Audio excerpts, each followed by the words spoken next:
Hi everyone, I think I'm live. Welcome to another one of my LinkedIn live events. Today's topic is going to be how to overcome the addiction of comparison. Now, before I start, I'm just going to quickly check if my audio and video is working fine, and then we're going to begin.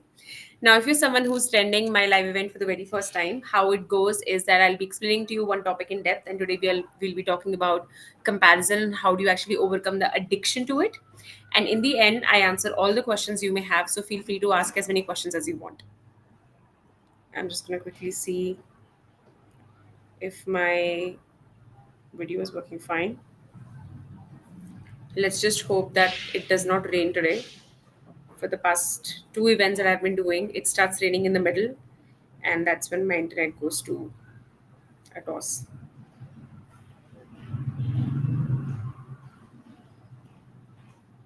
Okay. Yep. I think it's fine. All right.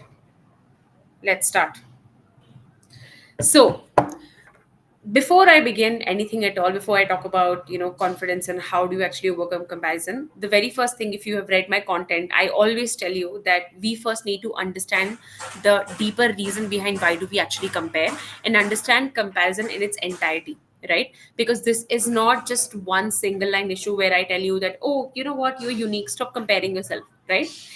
Whenever someone gets to hear advices like this, that, oh, you don't have to compare yourself, you're God's unique creation, all of that, it doesn't work, right? Because you have to understand that someone who is comparing themselves is addicted to it, right? That is why today's title is addiction to comparison, because people who really really are deep into it, they can't stop comparing themselves, and there are different levels that they are at.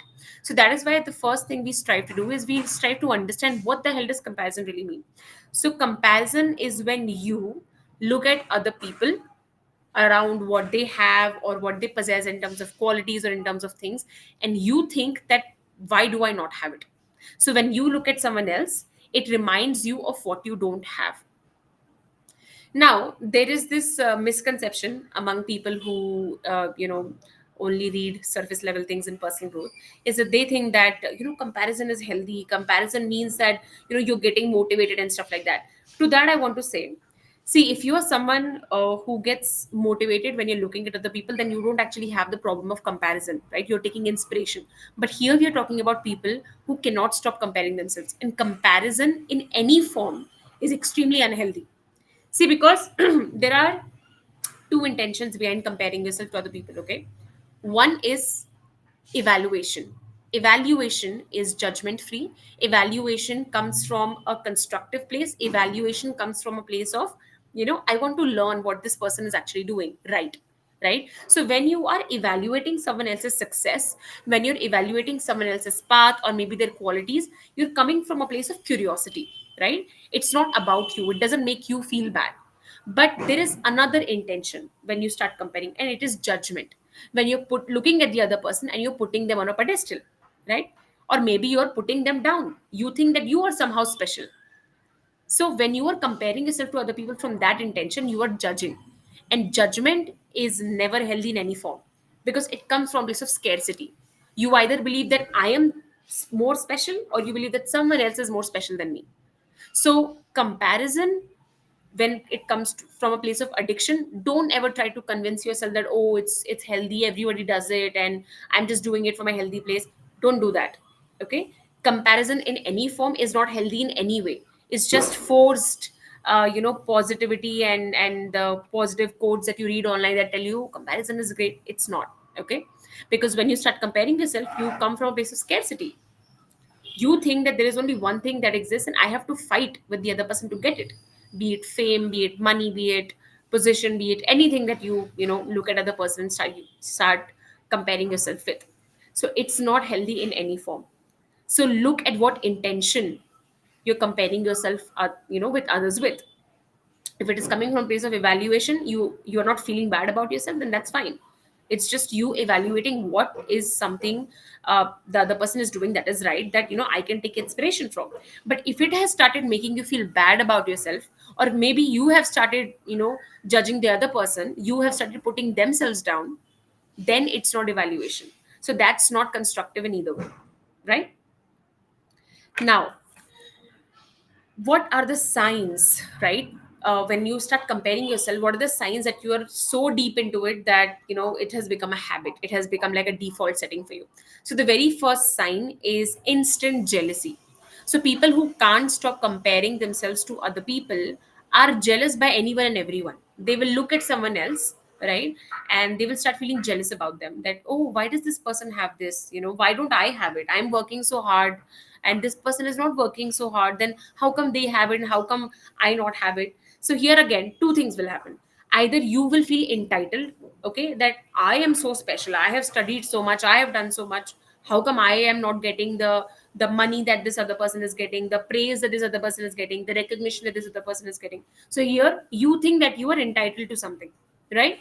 Or you may put yourself down. You may feel that, oh my god, the other person is so special, they must be very talented, they must have something very special, this X factor that I don't have. So in both the cases, what is happening? You're judging.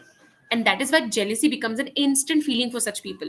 They can go on Google, okay, or they can go on LinkedIn. LinkedIn is a very, I would say, perfect example. And they will search for people. And they'll be like, oh my God, my classmate is here, my colleague is here, this is here, that is here. Oh my God, my life is ruined. Or you may, again, right, you may either victimize yourself, you may think you're a victim, or you may think that, oh, why am I not getting it? How come they are getting it? Maybe they are doing something unethical. So in any way, you think that either you are a victim or you are entitled to something and you're not getting it. So this is like a circle for them. For people who can't stop comparing themselves, they can feel jealous about anything and everything. Now this is a default mechanism. Now another level of jealousy is when you like go consciously search for people. You consciously look for in your environment to see that, am I better than this person? Am I better than this person? Why am I not getting recognition? Or I'm better than this person, I should get this, I should get that. That's when you consciously look for it. So either it can become a default habit for you, or you're consciously looking yourself to compare with other people. But either way, jealousy is a factor. You feel jealous of other people even when you don't want to. There is a logical mind that you have that's telling you that no, you should not feel jealous of them, or they've worked hard to get where they are, or they actually are talented, or they're working for what they have. There is a logical mind, right, that's telling you that no, don't be jealous. But your feelings are so strong. Your feelings are telling you that no, you are being wronged, you should have been at that place, you should have been making that much money, you should have been at this person's position, or you should be getting this recognition. Why are you not getting it? You did this degree, that certification, and XYZ. So, mindless jealousy, right? Always finding something to feel jealous about, or cannot stop feeling jealous when it comes to other people. And then what happens as a result of this jealousy? You might distance yourself from other people, right? You may build up walls. You may, create distance, and you may feel that, oh, this person is special, they will not talk to me. Or you may feel egoistic about yourself. You may feel that, no, no, I am so special. This person is getting recognition. I don't like this person. So people who engage in mindless comparison experience jealousy, and as a result, they also ruin their relationships. Right? They may ruin their relationship with their friends, their colleagues, or sometimes even their partners. There are times that partners feel jealous of their partner's success or other things, maybe their qualities, and then they become distance. They create distance between them and their friends or their partner or their colleagues, and they give themselves ridiculous explanation for it. Right? They may think, oh, I am too small, why will this person talk to me? Or they become egoistic that no, no, no, I'm the right one, this person should come to me. So again, what is happening? Either you're putting the other person on a pedestal, or you are putting yourself on a pedestal. In both the cases, you are sabotaging your own relationships and your own mental peace, because again, you become very vindictive there, then you cannot stop thinking. Like the pessimistic thoughts are running, like this, round and round and round. Now, the second sign of that you're addicted to comparison, it has gone to an unhealthy extent, is having a scarcity mindset. Now, this is an extension of jealousy only. See, one more thing you should know about jealousy is that when you are jealous of other people, you're consistently believing that I have to fight for what I want. Right? You believe that there is very little in the world. If this person has it, it means I don't. So, scarcity mindset is that. But people who engage in mindless comparison and who again end up feeling jealous as a result, they believe that there is very little and they have to fight for it. For example, if someone else is getting recognition, they feel, why am I not getting it? I should be the one getting it. Or if someone else is getting more money than them, then they feel that I should be the one who's getting it. Or if this person has gotten it, it means that I can't get it. So there's this constant scarcity mindset that makes them feel very tight in their body, right? This tightness around scarcity and jealousy can be felt in the chest, in the forehead, in the back, somewhere in the body. This tightness comes up because when you engage, at comparison at that level, you start having physical manifestations of it in your body. For example, if you are someone who constantly compares yourself to other people, notice what do you feel in your body. You would feel a sense of tightness, and that tightness could be anywhere. You would feel a sense of breathlessness, a sense of, like I'm stuck, like I'm shrinking, like I'm small. So that is what happens when the vibration of scarcity mindset is that high. You literally start to shrink. And that is why people who have a scarcity mindset are unable to move forward in their life as well, because they're so obsessed with other people, right? They're just obsessed with, oh my god, this person is doing this person is doing that, right? They don't focus on their own lives, and they constantly believe that if this person has it, it means I cannot. So if they see other people getting, success, their first thought is not, okay, how did this person do it? It's so interesting, or I'm curious. This person's thought is, oh my god, this person has already done it, or oh my god, I'm so late to the game, right? So again, what do they jump into? Victim mentality, which brings me to the third point, that if you consistently have victim mentality because of your comparison, it means that it has gone too far. And again, mentality will also come from two places.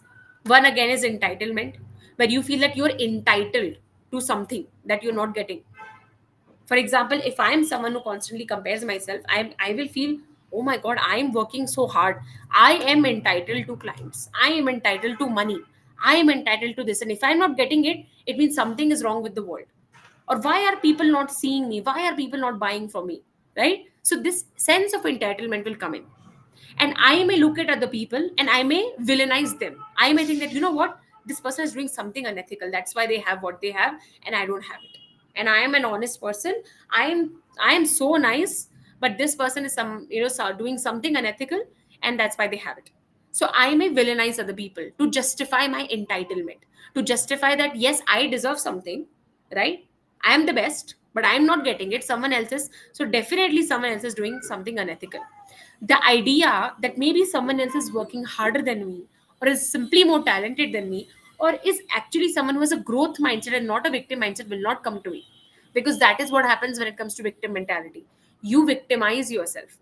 Now this is the entitlement part. The second part, why, how you may create this victim mentality, is you may shrink yourself, you may put yourself down. You may think, oh, I'm stupid, I don't know anything, I started too late, I know nothing, I don't know how to do my work, I don't know how to do my business. If let's say I am doing this, I may think that, oh, I don't know how to do anything at all. Like some there are so many other coaches in the world, and they have achieved xyz things. Now what difference does it make if I do something or not? So what will I do? I will justify it to myself that why I should not make efforts. So in both the cases, if you see, people who have a victim mentality, again, as a result of comparison, justify why they should not make any more efforts. They justify that, why I should not grow. What's the point of growing? One is they feel that they are already perfect. Other is that what's the point? And that is why people who have victim mentality don't grow in life, because they don't see growth at all.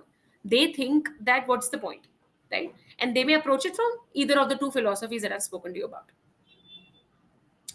Now the next sign is illogical goals. So this is one of my favorite points, which I think a lot of people don't know, so I wanted to listen to it carefully. Now the thing with people who compare themselves a lot, okay, it's like a default system for them, is that their focus is so much on other people, right? So much on other people that they don't actually know what they want. They are obsessed with what other people are doing. So they will look at someone else, their switch will go, oh my god, this person is doing something, let me do that too. Or you know what, this person is so happy, this person has so much money, let me see what this person is doing and let me also do that. For example, let's say that I'm looking at a software developer, and I'm looking that, you know what, this person is taking vacations, and this person is going to expensive places, so this person has money, so this person is doing software development, that's why this person has money, let me also go do that. So what I will do, I will start pursuing software development, right? I will enroll myself into an engineering college, or I will take up a course. I will change my career path without thinking too much. And what will happen? Obviously, I will fail at it, because I don't have what it takes to become a successful software developer, right? But what did I do? I looked at the other person. I looked at the surface level things that they have achieved, and then instantly jumped onto, let me copy this other person's path. So what will I experience? An obvious failure, because obviously I don't have the, either the patience or the talent to pursue software development, right? And then what I will do, I will again blame myself, or blame the other person, that how is this person achieving this so easily, or why is it so hard for me? But in reality, what has happened? I set an illogical, mindless goal, because I'm very insecure of myself. When I look at other people, I just look at what they've achieved. I don't really see what path they have taken, and whether that path is actually my path or not, right? And this happens to many, many people. I've actually made a live event as well on this, called overcoming goal blindness. I did it a while back, so you can just scroll under the event section of my profile and you can watch it. But this is something that happens to people who compare themselves a lot. They will look at someone, anyone, right? For example, I'm a coach. I will look at a friend of mine, let's say, who's an architect, okay? And let's say she's working with a celebrity. I'm going to look at her and I'm going to feel, oh my God, this person is making so much money. This person is getting so much recognition. Why am I not getting it? Right? But if I look at her and me, my career path is very different from her. The things that she is achieving is different, the things that I'm achieving is different. And more than that, I would not be a good architect and she would not be a good coach, right? But I will not think logically. I'm so insecure of myself that I will look at anyone and everyone. I will see what they're doing. I will start comparing myself, or I will start copying their path. And this happens to many people who compare themselves. They pursue goals that they have zero interest in, or they don't even know why they're doing it. They just start. And then they obviously experience failure, and then they blame themselves. They sit and victimize themselves, right? So you need to be more conscious that why exactly am I pursuing a goal? Is it because I saw someone else doing it, and I saw, oh my God, they are getting money and fame, and everybody's talking about them. I also want it. I also want that praise. I also want that recognition, so I'll just do that. That makes no sense, right? You have to see whether the path you're walking on is aligning with you or not. So that is also what happens to people who pursue who compare themselves. They set any goal because they are so focused on other people. And why are they so focused on other people? And we'll talk about it more as to why do we compare. Is because they lack an inner sense of confidence. They lack an inner sense of security. They derive their confidence and sense of security from outside. They constantly need validation that yes, you are doing great. And if they see someone else getting that validation that they want, they will look at that other person and they will either start criticizing them, or they will start copying them mindlessly. Both of them mindless activities, both of them a result of deep sense of insecurity. And that is why there are so many talented people who are in completely wrong careers, because they don't see, why am I pursuing a career path? What is the intention? Is it something that I actually want, or I am looking at someone, that, oh my God, this person has those lifestyle things that I want, so I will just copy them, right? A lot of people take career decisions like this. They look at the money, they look at the fame, they look at the recognition that they're getting from their family, their friends, and they're like, I also want this, so I will do what this person is doing. That's not how career decisions are made. That's not how any decisions are made. I've also seen people making decisions about the relationships based on this, that, what, my friend has married someone from, let's say, a rich family, I also have to marry someone from a rich family. Or my friend is marrying someone who's, uh, who looks a certain way, so I will also marry like that. Or my sister or my cousin is married this way, so I will also do it. So when you start taking decisions from a place of what the other person is doing, not only have you lost your own authenticity, you will obviously make the wrong decision, because you are not using your brain. You're not looking at yourself and your personality. You're simply looking at other people. And why? Because you lack that inner sense of safety, you lack that inner sense of belief, and more importantly, you lack self-awareness. You don't actually know what you want. And even if you know what you want, because you're so insecure about yourself, you're like, no, I'm not right, I know that I don't want to marry this person, but my parents are saying it or my friends are saying it, so I will listen to them. I clearly don't know, right? So there's a lack of self belief here as well. Okay, so before moving forward, I'm just going to quickly check if there are any questions so far.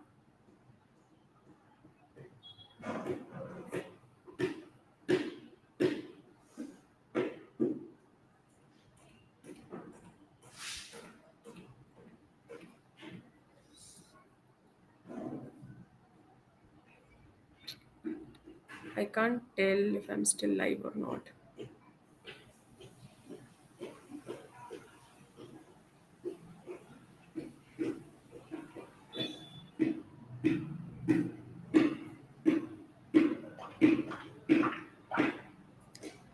Okay, I'm just going to need one more minute to see.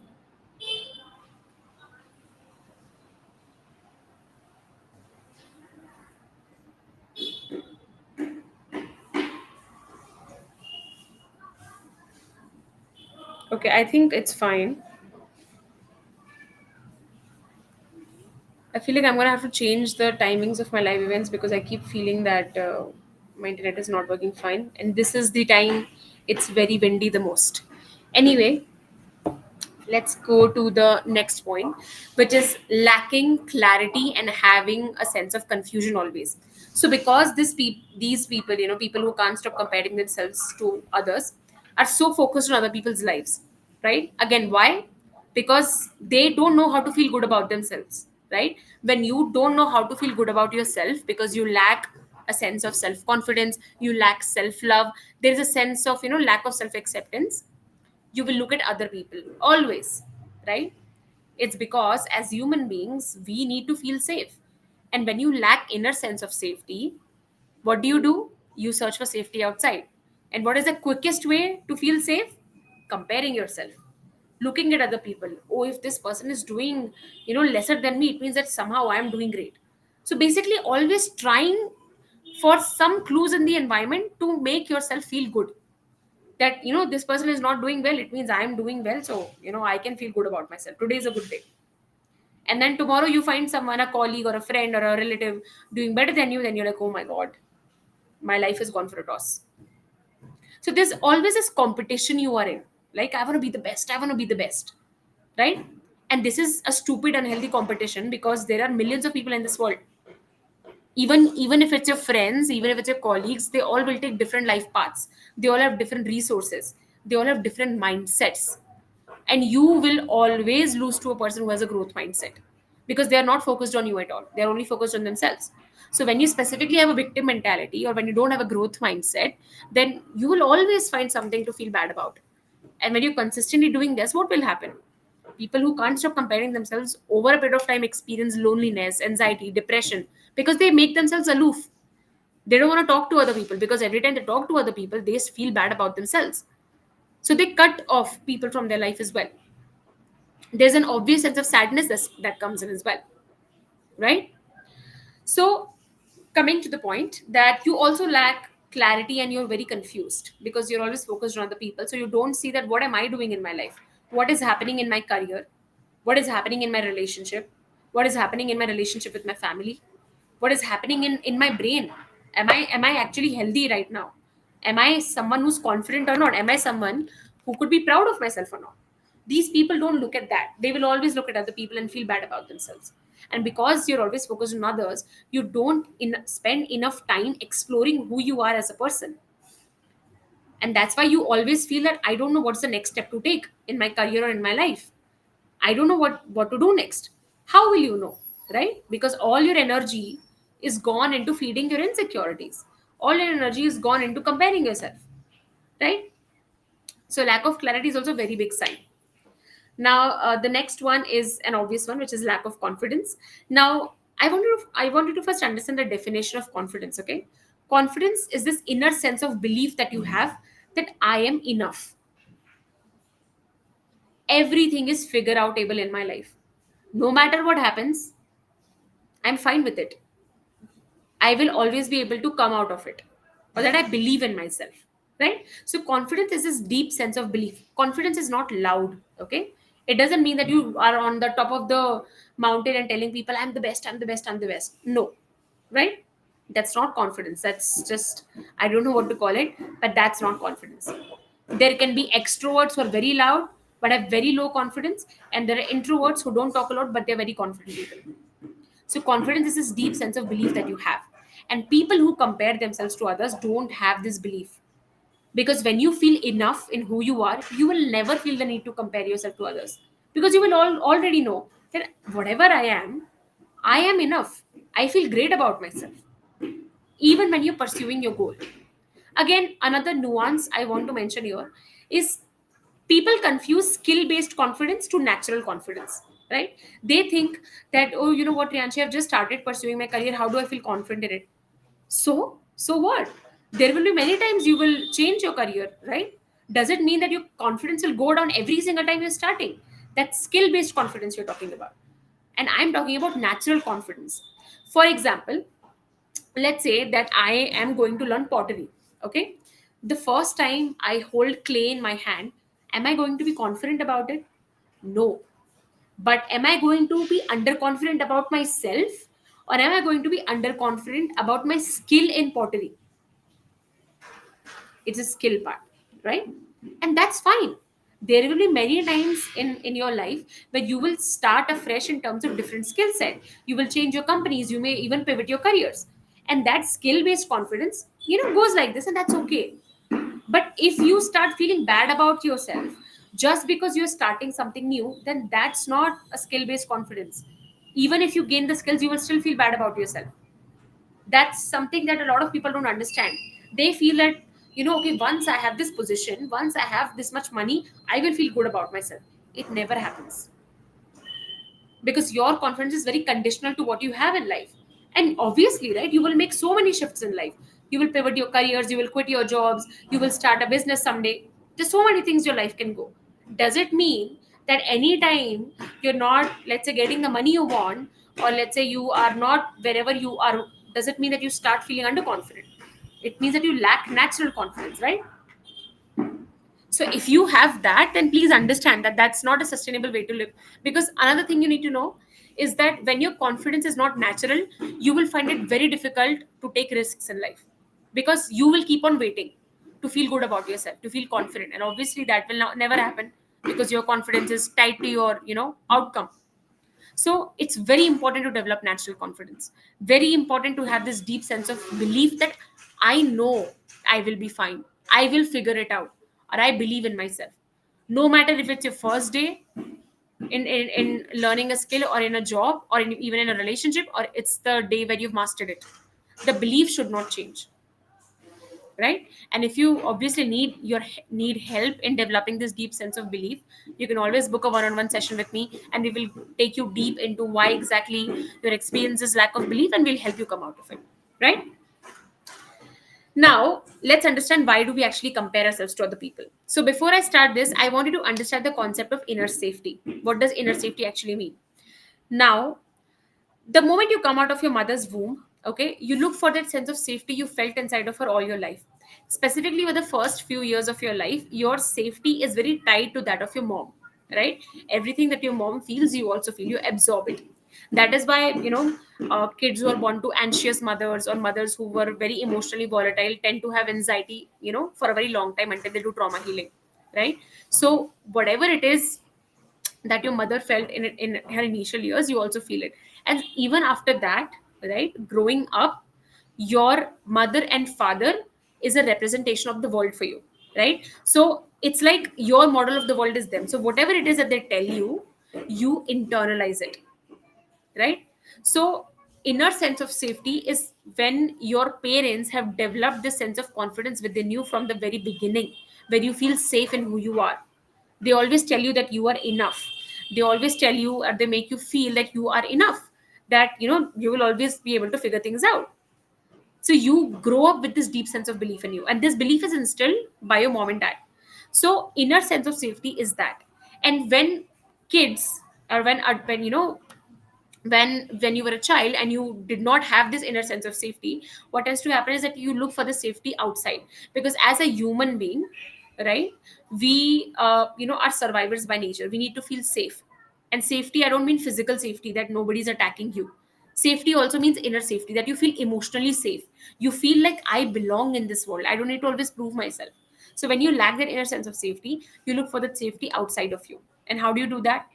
You may run behind outcomes, you may run behind achievement, you may run behind validation, all of it to feel that I belong in this world. And when do you do this? When you lack inner sense of safety. And how do you lack inner sense of safety? If it has not been developed into you in your childhood by your parents. Okay. Now there are multiple reasons why you may lack inner safety, even in terms of parents. Could be, critical parenting, could be a lot of parenting where you were compared, could be emotionally unavailable parents, could be emotionally abusive parents. Multiple reasons. Again, I've spoken about trauma and how it affects your confidence in a lot of my live events. So go through them as well. Now, the very first reason why you may, feel the need to always compare yourself is because you've learned it.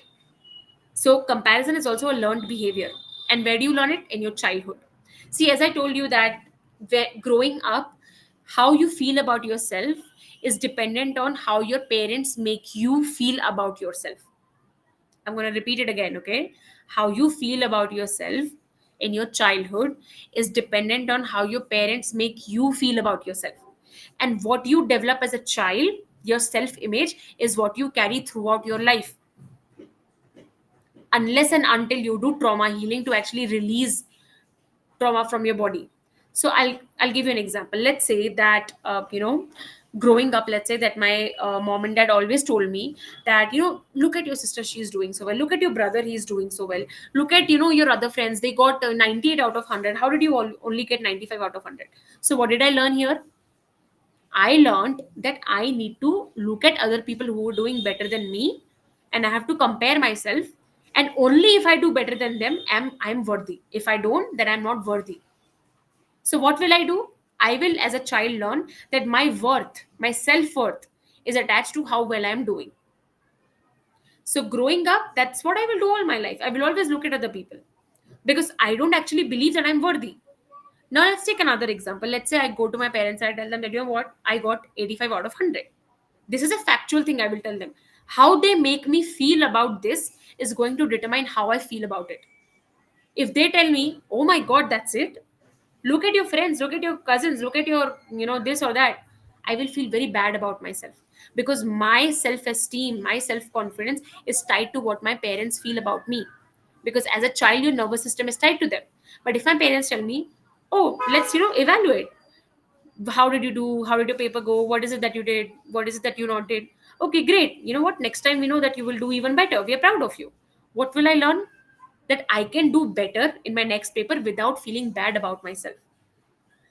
Or let's say, if let's say my parents told me that, oh, it's fine, it's not a big deal, do it better next time. Or that let's evaluate what is something that we could have done better. But either way, we are very proud of you, we know that you worked hard. So what will I learn? That I can do better without feeling bad about myself. And I will not compare myself to other people. Why? Because here my parents have not done that to me. So this idea that I actually need to compare myself to other person will not even come. Right? So this is how you learn comparison. And this becomes a lifelong habit for adults. Why? Because childhood trauma, the trauma that you experience, and what is trauma? Trauma is lack of inner safety. Trauma is when your safety gets threatened, and your safety is tied with your parents. And when your parents compare you with others, it threatens your inner sense of safety. So, childhood trauma is the strongest trauma that people deal with all their life until they actually undergo trauma healing. Right? So, that is why, even as adults, even though you may logically know that I shouldn't be comparing myself to other people, you may not be able to help yourself. You will keep on doing it. Right?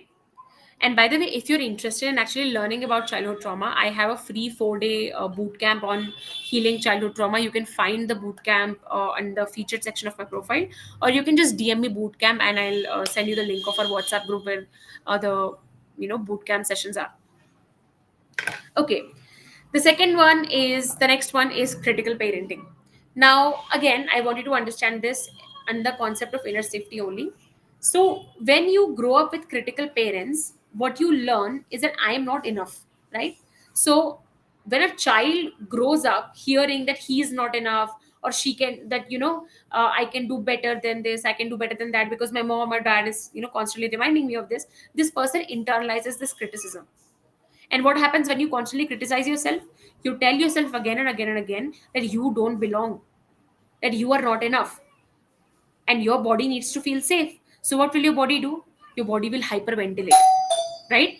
Your body will go into this phase where it's looking for safety in your environment, where it's looking for some sort of validation that yes, I am enough.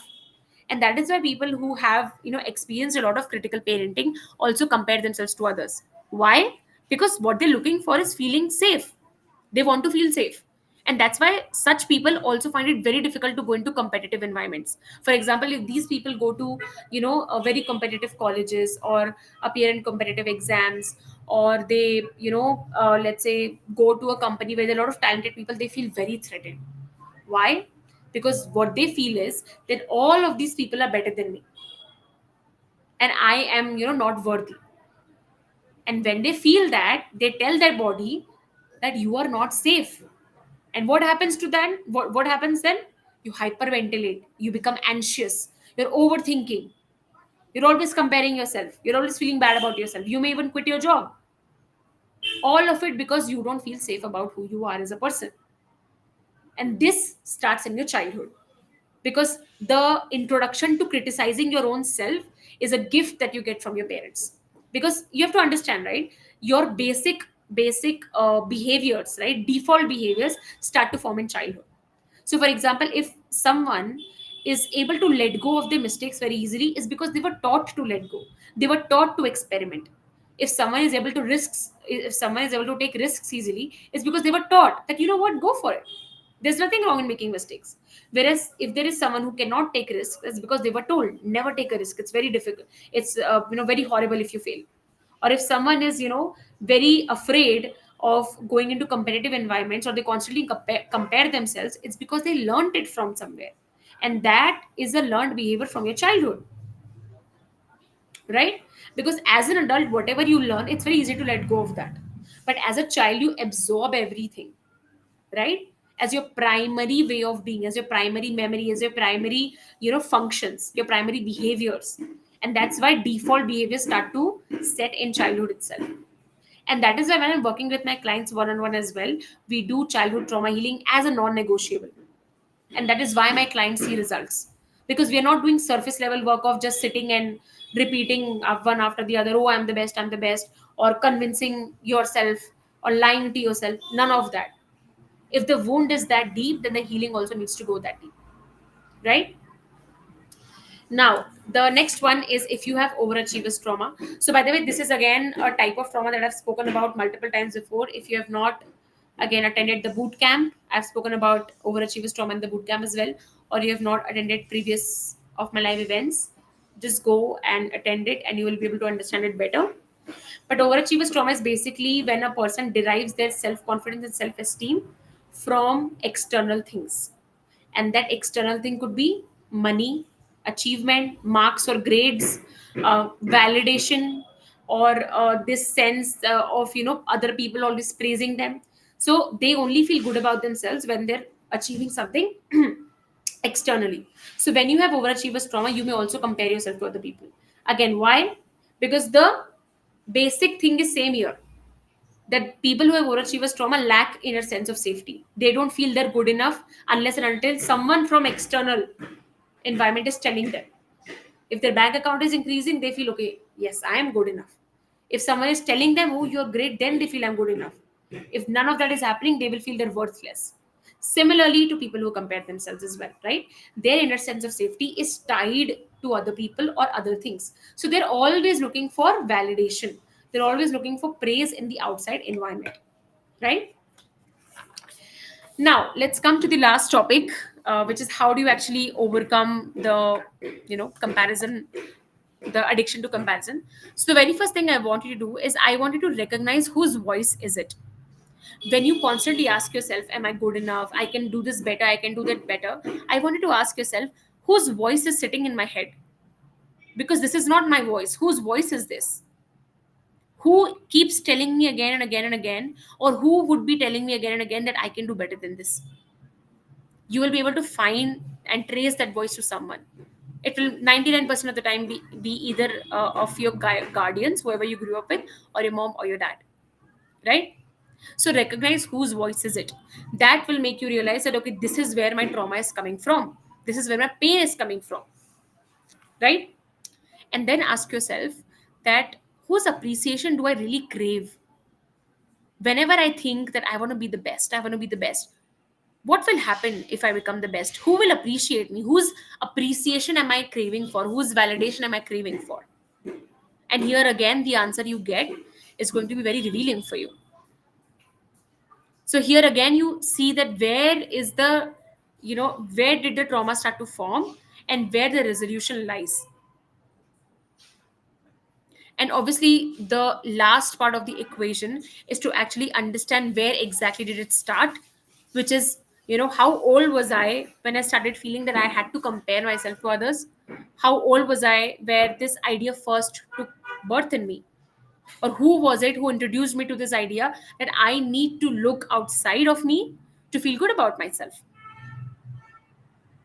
And this is where childhood trauma healing comes into the picture. So whenever I am doing this with my clients, what I tend to do is I do past regression therapy with them, wherein we are going deep into their past and we're actually seeing where exactly is this coming from, right?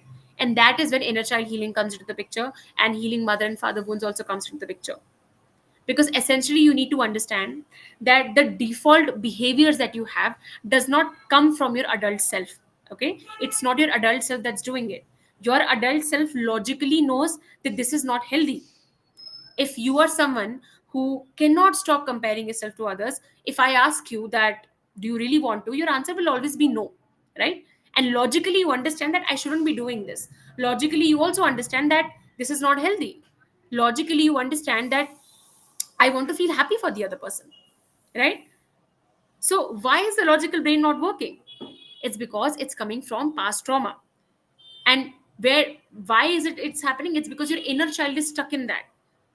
The child who felt very unsupported, who felt unloved, who felt like she or he had to always run after something to feel good about that, good about himself or herself, that child is stuck there.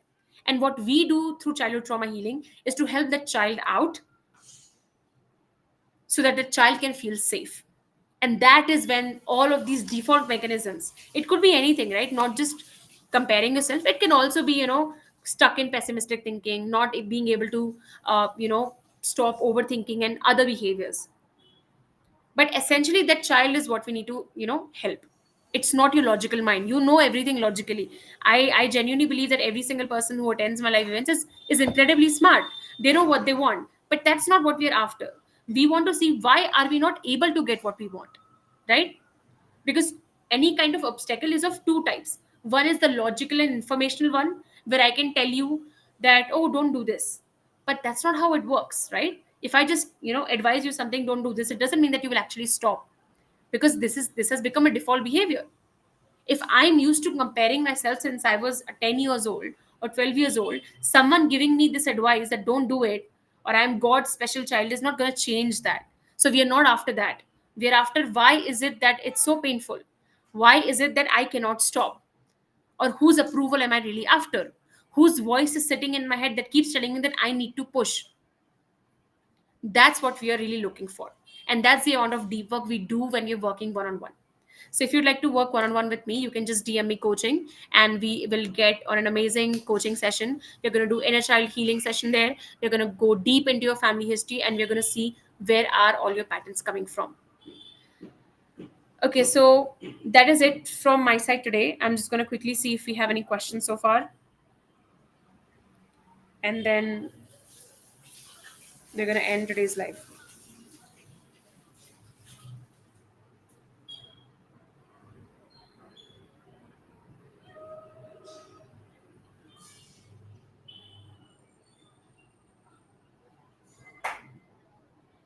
So there is a question on uh, not being able to find the bootcamp link.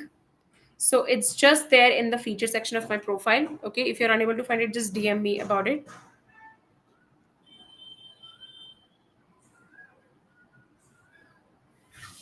I don't think we have any questions so far. So I guess we can end the session for today. If you are watching this as a recording either on LinkedIn or on YouTube, you can simply put your question in the comment section, or you can just DM me. Thank you so much for showing up, everyone. I will see you next on probably Monday or Tuesday. Bye bye.